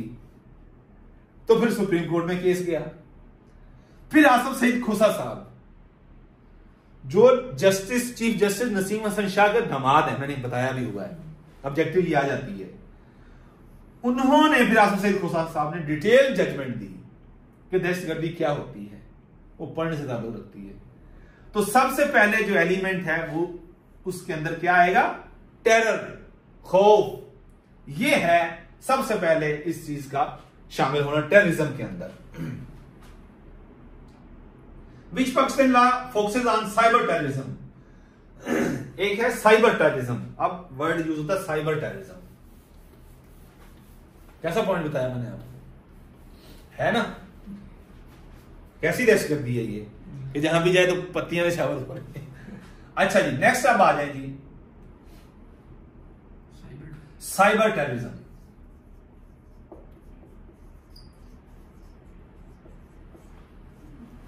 साइबर क्या होता है, डिजिटल, जहां पे आपका सोशल मीडिया यूज हो रहा है।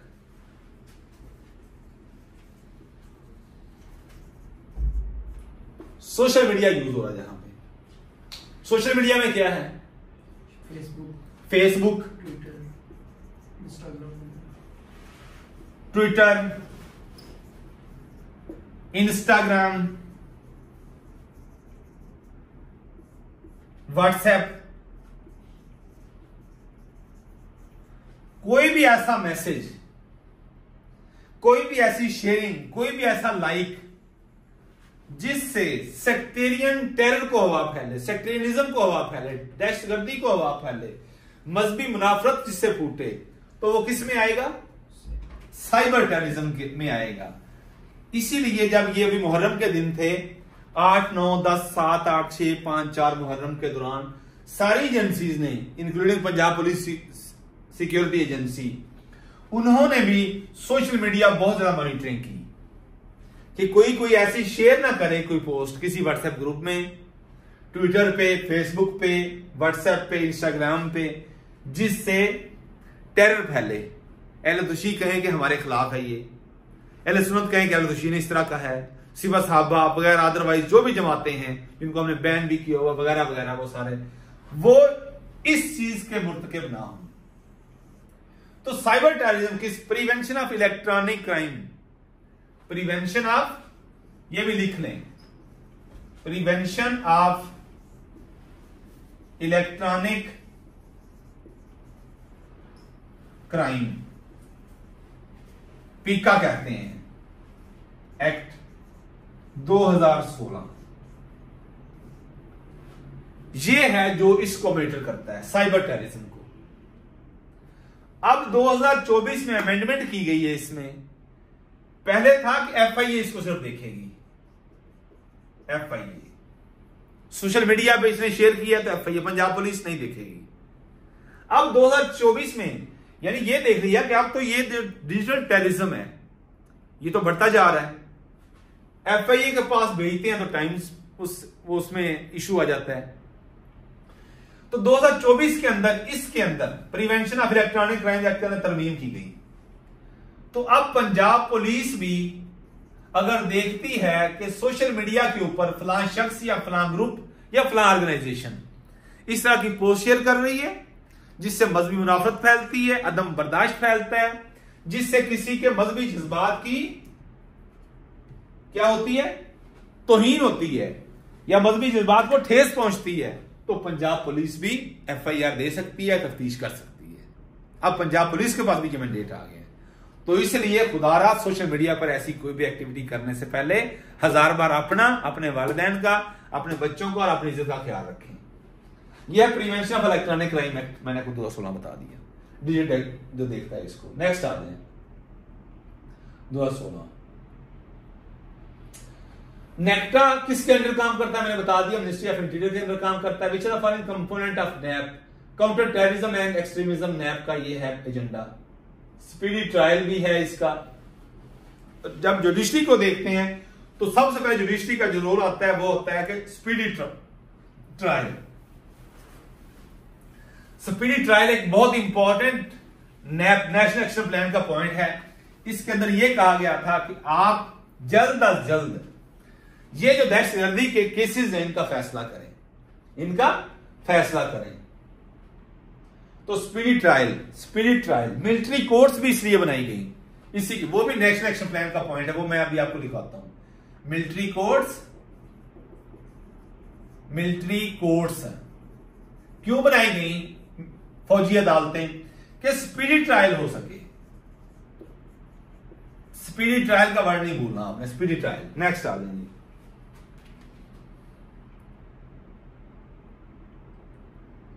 टेररिज्म एक्ट आ गया, टेररिज्म रिलेटेड केसेस आ गया। What role does the financial monitoring unit play in Pakistan counter terrorism act, track and report financial transaction related terrorism. एक है financial monitoring unit, FMU, financial monitoring unit, ये abbreviation है, याद रखना FMU का। ये क्या करता है, ट्रैक एंड रिपोर्ट। क्या करता है, ट्रैक एंड रिपोर्ट किसको, financial transaction related to terrorism, financial transactions related to terrorism. समय पढ़ा जा रहा है, मैं लिख रहा हूं ये, यस सर। टेररिज्म, ये है FMU का फंक्शन। FMU मत भूलिएगा, ये आ सकता है पेपर में कि एब्रीविएशन किस चीज का है, track and report financial transactions related to terrorism. ये हो गया। नेक्स्ट आ जाए जी, which international treaty focuses on suppression of terrorist activities, international convention for the suppression of financial terrorism. ये है जी एक इंटरनेशनल मुआहदा जो पाकिस्तान ने UNO के साथ किया हुआ, यूनाइटेड नेशन ऑर्गेनाइजेशन के साथ। इस मुआहदे के मुताबिक हम बाउंड हैं कि किसी भी टेररिज्म को सपोर्ट करने के लिए अगर फाइनेंस दिया जाता है तो पाकिस्तान उसको सप्रेस करेगा। वो कौन सा है, international convention, international convention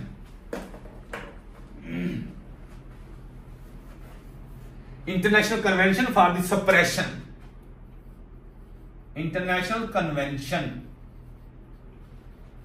for the suppression, SUPPRESSION,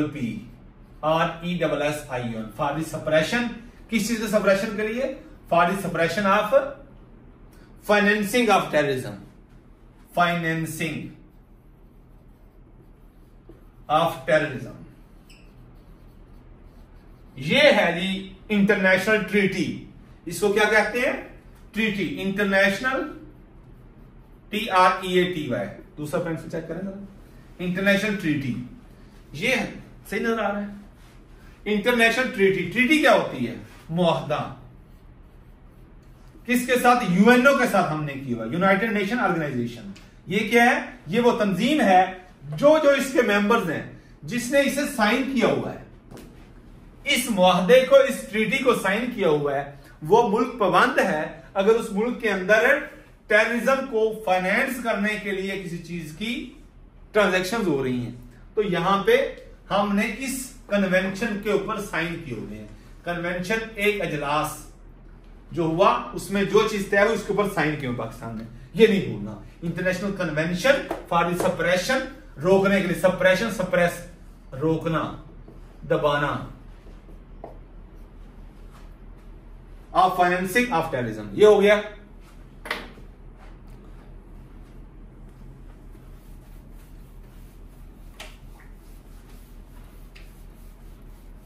next आ जाइए, ये ठीक है, यस। अच्छा नेक्स्ट आ जाइए, which one of the measures under anti terrorism act to enhance law enforcement capabilities, training programme for counter terrorism, आसान है ये। National internal security policy, NISP, NISP abbreviation है, बड़ी इंपॉर्टेंट ऑब्जेक्टिव है, NISP, national internal security policy कब दी गई, national internal security policy कब दी गई, 2014 में दी गई। ये ऑब्जेक्टिव याद रख लें। नेक्स्ट आ जाएंगे, Which Pakistan law include provision for the surveillance and interception of communication, Protection of Pakistan Act? जो कम्युनिकेशन हो रही होती है टेररिस्ट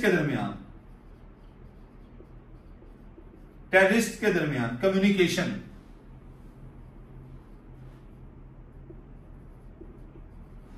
उसको इंटरसेप्ट करने के लिए, INTER, इंटरसेप्ट करने के लिए, रोकने के लिए। इंटरसेप्ट का मतलब क्या है? रोकना। इंटरसेप्ट करने के लिए ये कौन सा कानून इजाजत देता है? POPA, protection of Pakistan act 2014, जो मैंने आपको लिखवाया है। Under the anti terrorism act which agency can freeze the assets statement of Pakistan? कौन सा इदारा फ्रीज करता है आपके एसेट्स को? State bank of Pakistan, state bank of Pakistan आपके एसेट्स को फ्रीज करता है। ये ऑब्जेक्टिव हो गई। What is the purpose of anti money laundering act? To prevent money laundering and terrorist financing. आसान है, एंटी मनी लॉन्ड्रिंग क्लियर है। Which Pakistan city houses the headquarter of the national counter tourism authority? NACTA का headquarter कहां है? Important objective है। NACTA headquarter Islamabad में। कहां है? इस्लामाबाद में। नेक्स्ट आ जाएंगे, which Pakistan law enforcement agency focuses on cyber counter terrorism efforts? FIA, मैंने बता दिया आपको पहले ही। Cyber counter terrorism efforts, cyber digital counter terrorism efforts. कौन सी है एजेंसी? FIA। और अब मैंने कहा पंजाब पुलिस भी देख रही है, तो मुख्तार रहिएगा। नो, वो तो है ही, वो तो सारी कलेक्शन ऑफ इंफॉर्मेशन है ना, डाटा इकट्ठा करना है उन्होंने, ठीक है। अल्टीमेटली फिर पंजाब पुलिस ने ही काम करना है, FIA ने काम करना है।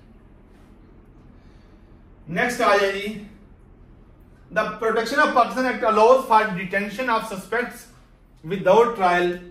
सस्पेक्ट्स, ये सस्पेक्ट का वर्ड याद रखिएगा। सस्पेक्ट्स जो मशकूक चीजें होती हैं। कौन सा कानून है और वो कितने दिनों के लिए बगैर ट्रायल के किसी को बंद करने की इजाजत देता है? डिटेंशन, वर्ड दूसरा मैंने कहा है डिटेंशन।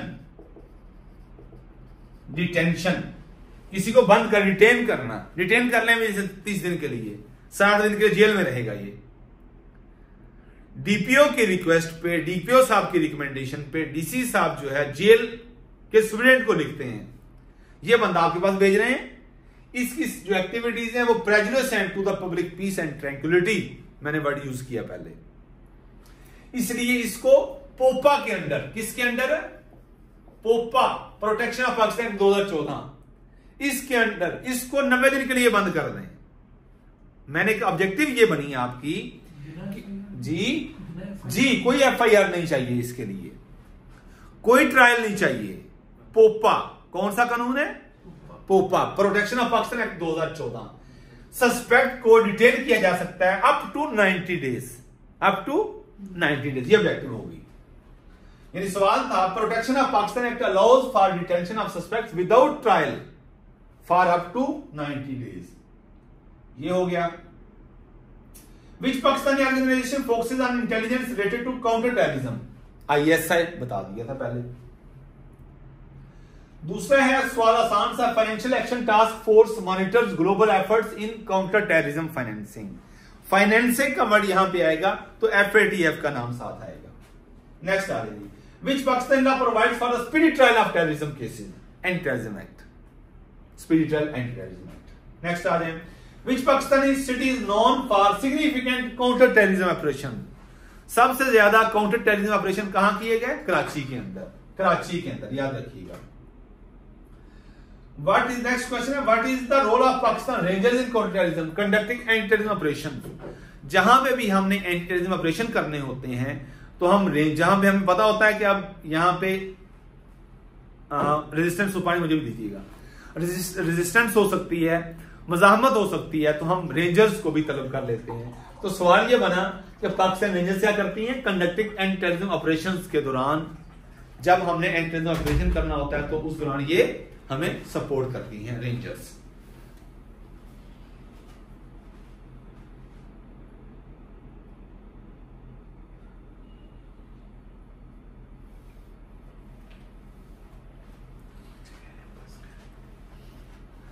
नेक्स्ट जी, बस 5-7 मिनट में चीजें मुकम्मल करते हैं, फिर कल करेंगे इंशाल्लाह। नेक्स्ट एक्टिविटी पाकिस्तान लॉ हो गया। Pakistan law provides terrorism act है, नेशनल एक्शन प्लान के अंदर includes measures to regulate media hate speech. Media hate speech, media के अंदर भी कोई ऐसी तकरीर करता है जिससे मजहबी मुनाफरत फैले, जिससे अदम बर्दाश्त फैले, जिससे दहशतगर्दी की फैलने का अंदेशा हो, तो वो भी एंटी टेररिज्म एक्ट के अंदर आएगा। नेक्स्ट आ जाइए, मैंने बता दिया which international organization collaborates with Pakistan in counter terrorism efforts, UNO. और यूएनओ कौन सा इदारा? यूनाइटेड नेशन सिक्योरिटी काउंसिल, जिसके 15 मेंबर है, 5 जो है वो परमानेंट है और 10 जो है वो नॉन परमानेंट है। नेक्स्ट क्वेश्चन, चलिए ये 50 क्वेश्चन थे जो मैंने इस हवाले से तैयार किए थे। बाकी जो है इंशाल्लाह हम कल डिस्कस करेंगे। अब 11:30 हो रहे हैं, मेरा 1.5 घंटे का हो गया लेक्चर, 1.5 घंटे का लेक्चर हो गया है। ये चीजें मैंने आपसे आज डिस्कस की, इनको देखें। कल नेशनल एक्शन प्लान के जो 20 पॉइंट्स हैं वो डिस्कस करेंगे और एंटी टेररिज्म एक्ट के हवाले से मोटी मोटी चीजें और बता देंगे। अल्लाह हम सब का हामी नासर हो और हम सब के लिए आसानियां पैदा करे और आसानियां तकसीम करने का शरफ बख्शे। जरा कितने स्टूडेंट हैं?